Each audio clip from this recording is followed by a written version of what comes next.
Bonjour à toutes et à tous les amis, j'espère que vous passez une bonne journée. C'est Gilles Mancillot, je reviens de discuter de psychologie transcendantale. Je vous remercie de soutenir la chaîne, je vous remercie pour vos dons. Si vous voulez une session privée, vous pouvez m'envoyer un email.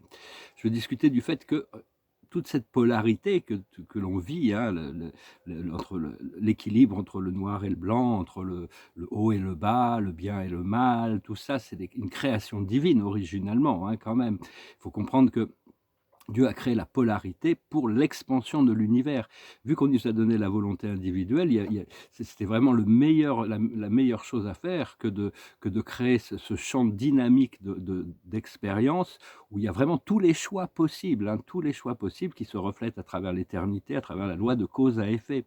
Alors que, bon, après ici, en réalité, c'était un pendule qui swing, mais ici, il y a des gens, pour contrôler la matrice, ils ont pris le pendule, ils l'ont fait monter, ils l'ont fait partir beaucoup plus loin que ce que ça devait être. Donc, ce pendule, on doit l'arrêter au centre de nous-mêmes, hein, ce pendule de la dualité, pour revenir à l'unipolarité de la source. La source est éternellement un, ne sera jamais séparée d'elle-même ou de quelque expérience ou quel être qu'il puisse y avoir. Cette manifestation de cette unité au centre du paradis se manifeste par une trinité d'êtres absolus, éternels, qui sont complémentaires et qui sont toujours unifiés, qui ont toujours été unifiés, qui seront toujours unifiés. C'est ce qu'on a été révélé comme la déité du paradis, la trinité originelle. Mais en réalité, on crée la dualité pour devenir plus. C'est-à-dire que l'autre est au service de l'un. Au bout d'un moment, quand on prend conscience de notre rapport de réciprocité avec Dieu, avec la source, l'autre est au service de l'un, mais l'un sert l'autre aussi, a toujours servi l'autre, a toujours servi la création. Et donc, on doit apprendre dans ce procédé d'ascension, de retour à l'unité, on nous demande vraiment de transcender. Tous les jours, il y a des nouvelles transcendances à faire au niveau mental et émotionnel. Il y a besoin de lâcher prise sur beaucoup de choses, hein. En réalité, il y a 4 niveaux de transcendance. Une fois qu'on a atteint le niveau de la suprématie, le vrai, le beau, le bien, notre nature éternelle et infinie à l'intérieur du temps et de l'espace. Après ça, il y a 4 niveaux de transcendance qui viendront beaucoup plus tard pour cette réalisation. J'ai eu une rencontre assez exceptionnelle, c'est avec un esprit que je n'avais pas vu depuis longtemps, mais sa présence était tellement forte l'autre jour.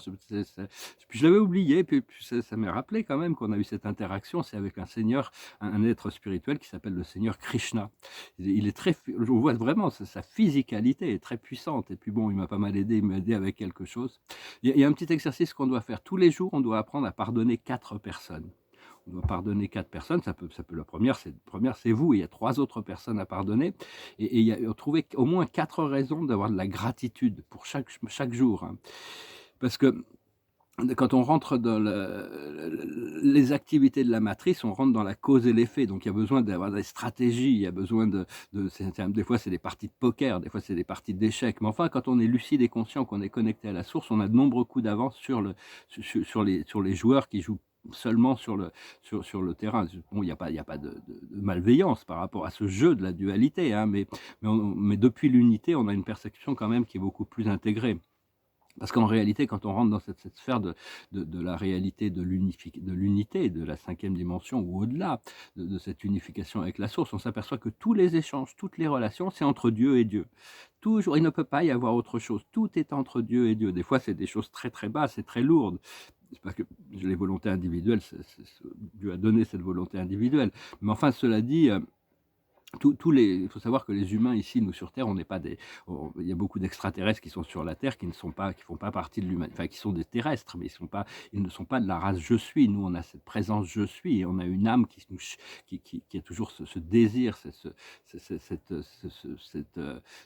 motivation à la transcendance. Il y en a beaucoup qui n'ont pas ça. Il y a des êtres qui n'ont pas d'âme sur Terre. Tout le monde, il peut avoir des formes humaines, mais ils n'ont pas d'âme. Moi, je les reconnais assez rapidement maintenant, surtout sur la scène publique. Mais nous, on est la race je suis, hein, quand même. Toutes les planètes de l'univers, tout le monde, toutes les planètes qui sont organisées, parce qu'une planète ait la vie, c'est qu'elle est organisée par le Créateur pour ça. Il y a elles n'ont pas toutes cette présence, elles ont tous un esprit qui les ministre, qui les aide, qui prêt à fusionner avec eux, mais pas forcément cette présence «je suis» qui est vraiment un passeport pour le paradis. C'est des êtres divins, hein, je remercie ma présence «je suis» et mais enfin on doit vraiment aligner toutes les choses et tout ce que l'on fait dans notre propre conscience avec la volonté de Dieu, hein, avec l'énergie ou la fréquence de Dieu. Quand tout est lé on laisse Dieu faire les choses se passent vraiment mystérieusement, mais miraculeusement, hein et faut comprendre que Dieu, c'est la somme de tous les êtres, de toutes les expériences, mais c'est aussi un esprit individuel qui transcende tous les espaces, tous les temps, tous les êtres, hein. C'est vraiment, c'est une et donc il y a cette transcendance et donc parce que bon, Dieu est à la fois dans le collectif, mais il est aussi 100 présent dans chaque personnalité individuelle, hein, au fond de nous-mêmes et il y a toujours des observateurs silencieux, c'est-à-dire que bon, tout le champ qu'on peut vivre, en réalité, on est tous encadrés, entourés d'esprits qui regardent, qui étudient, qui apprennent et qui peut-être apprennent même et grandissent à travers l'expérience de leur ministère pour nous. Mais même ces esprits-là ont des esprits qui eux-mêmes ministrent et observent leur propre attitude par rapport à ce qu'ils sont en train de faire ici vis-à-vis de nous et il y a toujours des présences invisibles qui sont encore supérieures, des observateurs silencieux, disons, qui sont toujours là, hein et donc faut comprendre que quand on rencontre Dieu, quand on peut avoir cet honneur, c'est quand même un honneur, hein, parce que pendant très longtemps, je prenais ça un peu pour acquis en disant: «Bon, bah, c'est un peu c'est bien beau tout ça, mais je veux que ma vie terrestre s'arrange», mais bon, en réalité, ma vie terrestre va s'arranger. Mais c'est au de cette connexion avec Dieu, c'est quelque chose d'extraordinaire parce que on s'aperçoit quand on rencontre Dieu que c'est un être de bonté inimaginable, cet amour, cette bonté, cette grâce, ça transcende tout ce que l'on peut imaginer. On dit que c'est justement c'est la vérité va nous libérer. Mais pour ça, il y a des réalisations et des révélations intérieures avec l'origine des choses, hein, parce que Dieu, c'est la cause des causes, mais entre Dieu, la cause première et la réalité du monde physique, il y a un très, très, très grand nombre de causes qui ont créé la complexité du monde dans lequel on vit. Donc il faut essayer de les accepter. Personnellement, j'ai reçu quelques informations sur ma relation karmique avec cette jeune personne. On avait une vie passée très, très forte. Bon, peut-être qu'elle a choisi de faire autre chose dans cette vie, hein, mais c'est vraiment très, très fort. C'est quelque chose qui date il y a très longtemps avec les Celtes et puis même à Atlantis avant. Donc je commence un peu à avoir des éclaircissements là-dessus, et donc mais bon, quand on rentre dans notre moi connecté, on connecte et on a vraiment le pouvoir de rentrer en contact avec une pléthore d'intelligence, hein, le monde spirituel. Personnellement, ça fait 40 ans que j'ai cette connexion, donc je la cultive, je la développe, mais maintenant les rapports deviennent beaucoup plus plus fins, plus profonds, plus réels encore. Faut comprendre la loi des opposés, hein. Ici, justement, à travers cette dualité, il y a toujours la loi des opposés. C'est connecté à la loi de l'attraction et la loi de la réflexion. Mais tout a été créé sur des opposés, donc on doit intégrer les 2 opposés pour pouvoir attirer les choses que l'on veut.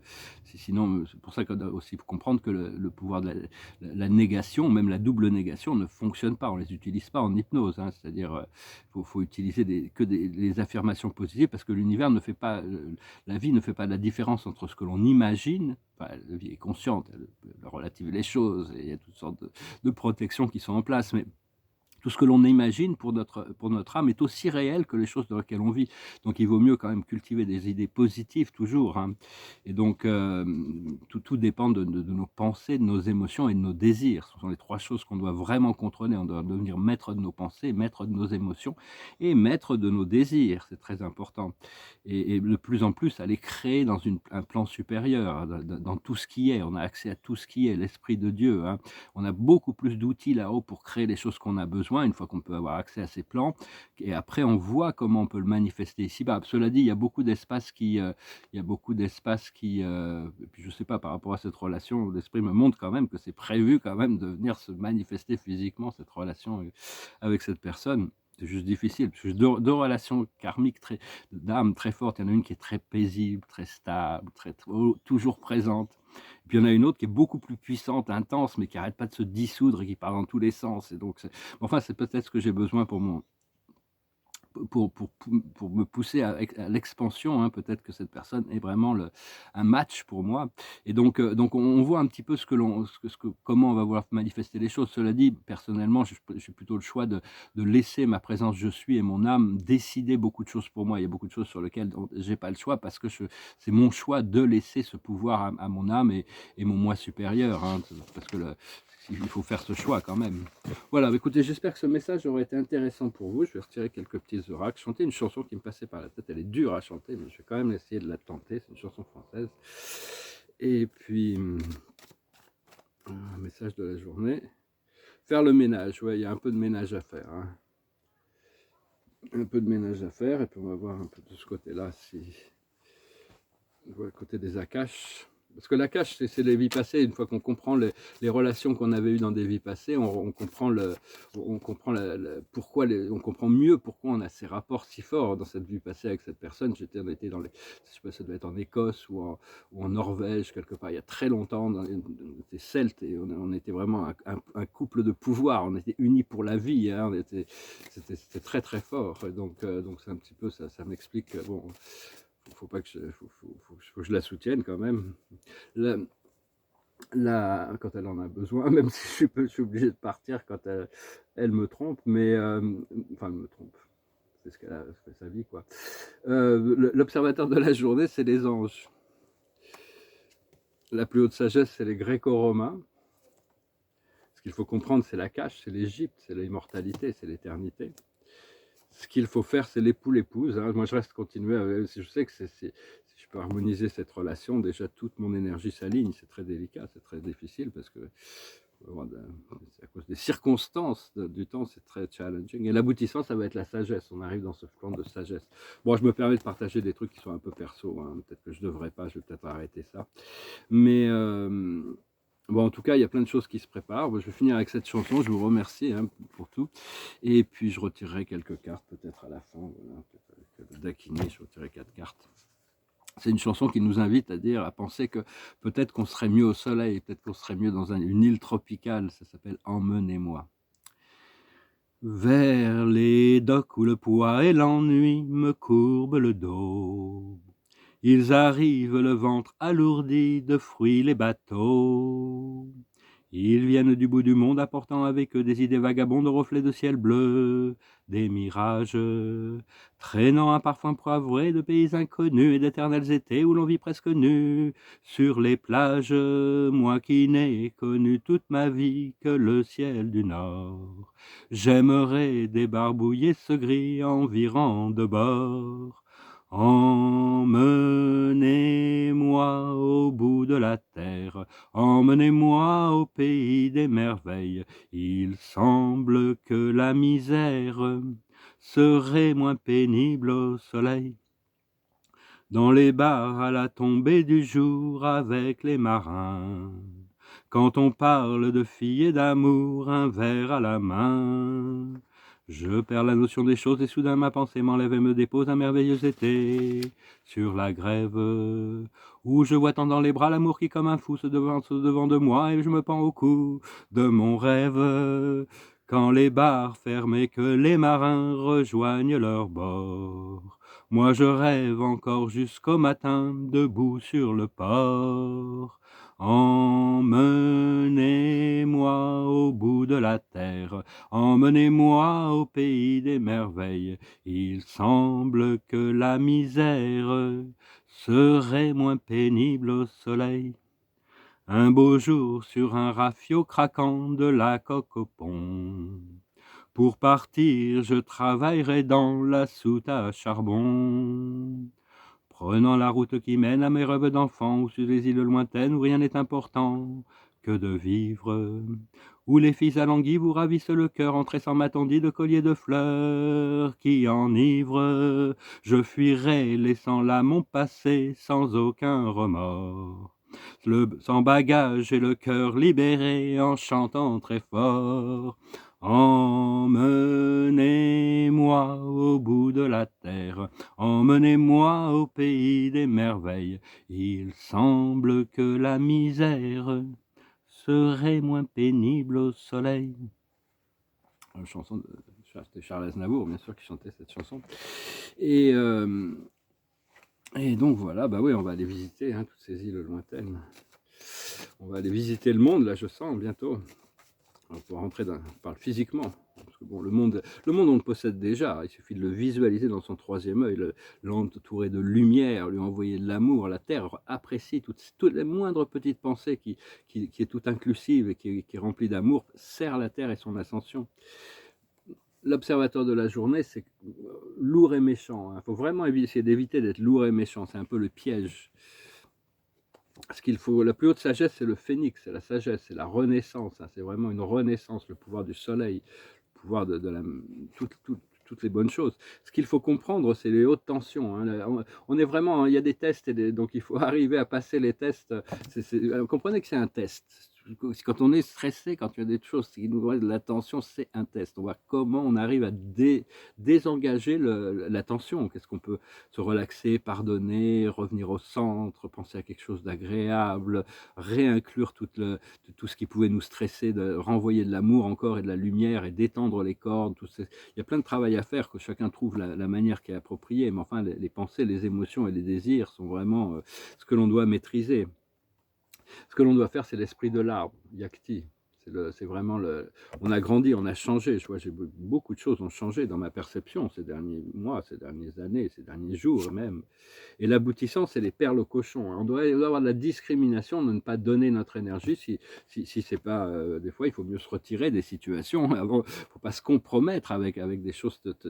Alors, ouais, parce que cette tension, il vient du subconscient, il vient de l'allié, il vient de l'ego, il vient du conditionnement. Donc, on est obligé de gérer ça. Et au niveau de savoir qu'une fois qu'on arrive à cette discrimination et on arrive à enlever les illusions et tout ce qui n'est pas en alignement, tout ce qui n'est pas de Dieu, à ce moment-là, on arrive ce qui est en haut n'est pas différent de ce qui est en bas. Donc vraiment, pour moi, là, ça me répond un petit peu à ma question, qu'il vaut mieux que je m'aligne avec la connexion karmique, la connexion d'âme que j'ai, qui est pure, qui est légère, plutôt que celle qui est plus lourde et plus difficile. Cela dit, on verra bien, parce que bon, il y a quand même le libre arbitre. On a des plans d'âme, mais il y a toujours le libre arbitre. Les choix que l'on fait déterminent notre réalité future. Voilà, je vous souhaite une excellente journée. Et puis bon, on verra bien. De toute manière, tous les jours peuvent apporter toutes les minutes, toutes les secondes, toutes les heures, tous les jours. Il y a toujours la possibilité de transformation d'un jour à l'autre. Tout peut changer, d'un moment à l'autre, tout peut changer. Et savoir que toute la réalité de ce qui se passe, en réalité, c'est dans notre conscience. Tout le travail qui est fait, et ce qui est le plus important, c'est les changements qu'on peut opérer dans notre conscience en libérant les peurs, en libérant les doutes, en libérant les jugements et toutes les étiquettes pour re-rentrer dans cette unipolarité. Je vous salue, je vous remercie pour tout, je vous souhaite une excellente journée. Salat.